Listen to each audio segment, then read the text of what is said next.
All right, so that brings me to other and more high-tech technological solutions. And one of those is so-called zero-knowledge proofs. Now, what is that? That sounds like something really weird, right? You have zero knowledge of something and yet you have a proof of something occurring. So now the basic idea and the basic math that underlies this is very similar to the math that we use for public-private key encryption. And I don't want anybody to be concerned. We're actually not going to do any more math here. All that I'm trying to do is I'm trying to allude to results that exist and tools that exist. Now, in some sense, when you have these exchanges of information and digital signatures, there's a certain level of trust that when you sign something that it is used in the right way. But and there's a verification is done in the right way. Now, in many situations, however, you actually may not trust the verifier.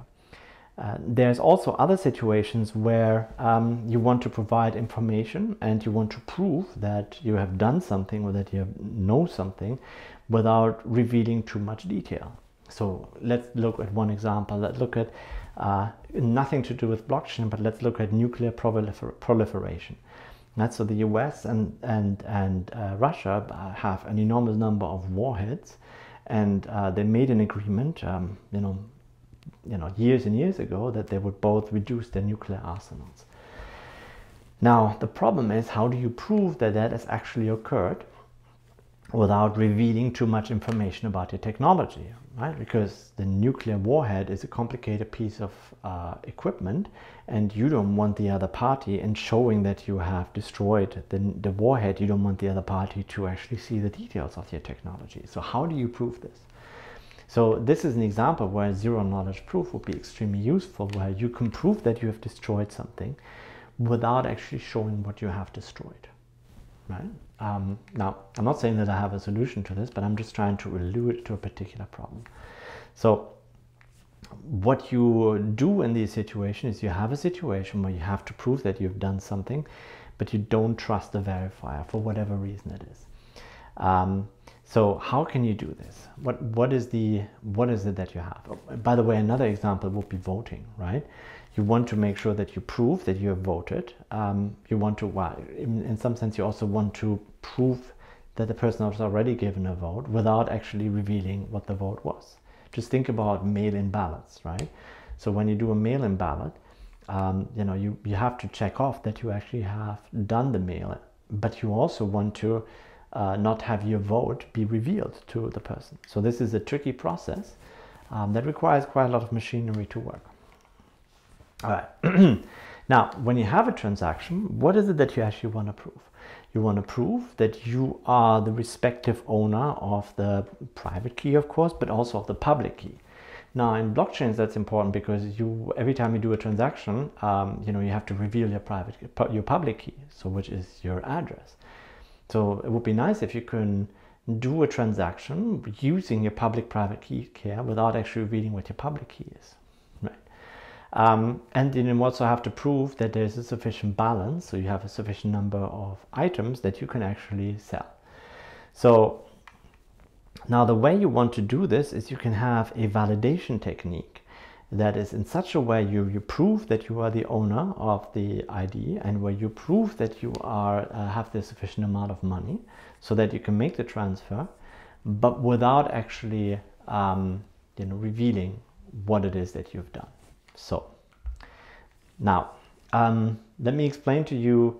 So there's a lot of kinks that need to be ironed out there and that are very tricky, and I'm going to talk about concrete applications in a minute, so in terms of how blockchain is concerned. But here is an example of how you can obtain this information. This is sometimes referred to as Aladdin's cave, although this is not described the same way here. So you have a verifier person here, A, and you have a person who wants to prove that they have a particular ability. Here what it is there is a cave, or there's this item there, and in the middle of the cave there is a door, and the door has an electronic keypad, right? And what you want to show to the other person is that you have the ability to open that keypad without actually showing the person that there is a keypad or that you keyed in a certain number of keys, right? So how can this be done? Well, the way it could be done is as follows. The verifier is away from the cave and tells you, go into the cave. So you go into the cave, and the verifier did not see which side you came in. But what the verifier then does is he or she yells into the cave and say, come out of, say, side B, right? Now, and then you walk out of side B, right? Now, if you do have the key, right?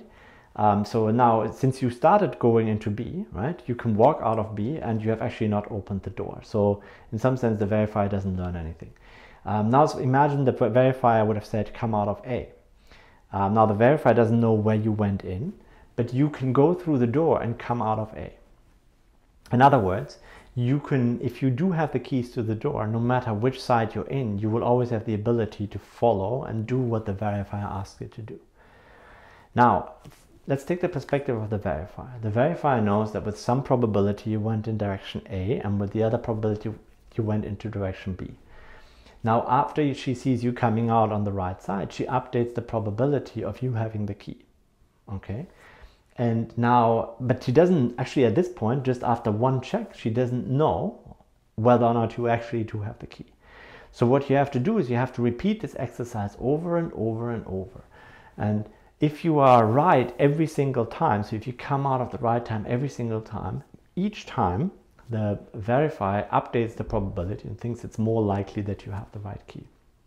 And so at some point, this verifier will have a very high level of confidence that indeed you have knowledge of how to open the keypad.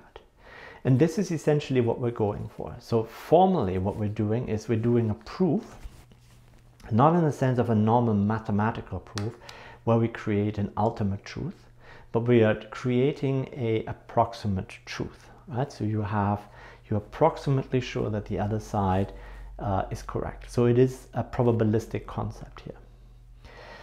All right, let me show you, let me make another example which you may find more illustrative. Imagine you have somebody who is colorblind, right? So this person cannot differentiate green and red. And so this person has two billiard balls. One is red, the other is green. Now this person cannot differentiate the two. But you say that you can. Okay. Now, how could you, differentiate this? Here's the test that you have. Your friend takes these balls, shows them to you, right? And then takes the balls behind his back, and may or may not change which balls whether or not the order of the balls. Then takes the balls to the front. Now, suppose you have the green ball in your left hand and the red ball in your right hand. Puts it behind his back and brings them back and has again the same combination of colors.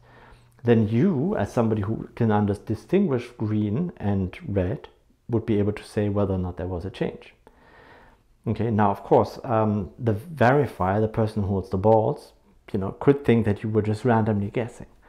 So what this person would do is they would do the same exercise over and over, sometimes switch, sometimes doesn't switch. And if you get it right every single time, right, every single time your friend would update the probability that you actually got this right. Now, also obviously what you'd also want to do is you, on the other side, you don't want to tell the person which ball is actually red and which ball is green. But in this process, you never have to tell the person whether or not one ball is green, the other one is red. All that you tell them is, I tell you, I can prove that I know the difference. And so you do this over and over and over again, and eventually your friend will become sufficiently convinced that that is the case. All right, so sorry, I've been talking about this, basically about the slide, and I'm going to just skip over this. Now, in some way, if you think about it, the cryptography that we had before, public-private key signatures, has a similar flavor to it, right? Because you use your private signature, your private key, to sign a message and convince the other side that you actually were the person signing it, without at any point in time revealing your private signature. And there is a relation between these particular approaches. I mean, they all go back to the same type of algorithm. Again, I'm not going into the details of how actually zero-knowledge proofs are developed. Suffice to say that one of the people who developed the first zero-knowledge proofs and algorithms for this is also one of the co-founders of a firm called Algorand, which we will talk about at some point. Now, so this is all very nice, of course, but one problem is that first of all, the occurrence of a transaction is some form still visible. And on Ethereum, if you want to run a zero knowledge proof transaction on Ethereum, because of this back and forth that is required, that is something which is extremely computational intensive. So now, I've talked about this before. In Ethereum, everything that happens on the network is measured in computational cycles, where the unit that one is using is gas, right? Now, a normal transaction on the blockchain requires 21,000 gas, or 21,000 subunits of the computational cycles. And a zero knowledge proof, which is on Ethereum is called a ZK SNARK, would require 1.8 million gas. So in other words, because for every transaction you have to pay for gas, if a transaction, which is the number that was until recently normal for Ethereum, costs you 20 cents, then a ZK SNARK would cost you $17.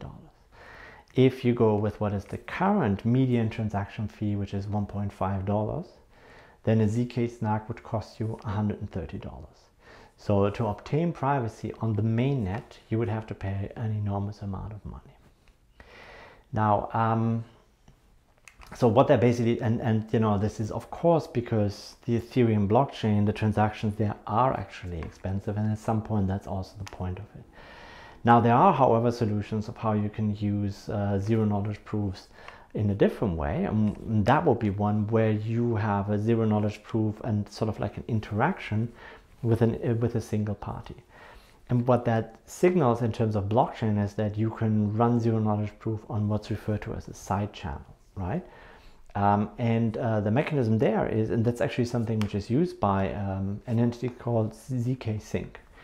What you do there is ZK Sync effectively is a side channel where you put money into an escrow contract, right? And then you can make transaction within this escrow contract, in and out of this escrow contracts, to other escrow contract, right? So loosely speaking. And these transactions are processed by, if you want, an entity or by a mechanism which is zero knowledge proof. So in other words, if we in this classroom all have an account with ZK Sync, we can shovel money around among one another, and the entity that processes all these transactions does not see what we do. Right? So all that they see is that, you know, we are legitimate users of the service, that we have the right to send the money, and that we can send the money. Now, at some point there has to be a settlement on the blockchain. So if you want to take your money out, at that point, you know, there will be some information that about how much money you have spent of it. So whenever you transfer money from that account back to your mainnet account, you will have you know, that will be visible, but the details of the interaction will not be visible to that particular entity. So that's essentially the idea, and this is how ZK Sync can be used. All right, and that's what I have to say about blockchain privacy. It is a very complex problem, and it is a hard problem to solve. But you know, if you want to use the blockchain as a financial infrastructure, this is something which is of core importance, because you don't want people to know exactly how you spend your money. You know, information about how you pay and how you spend is very powerful.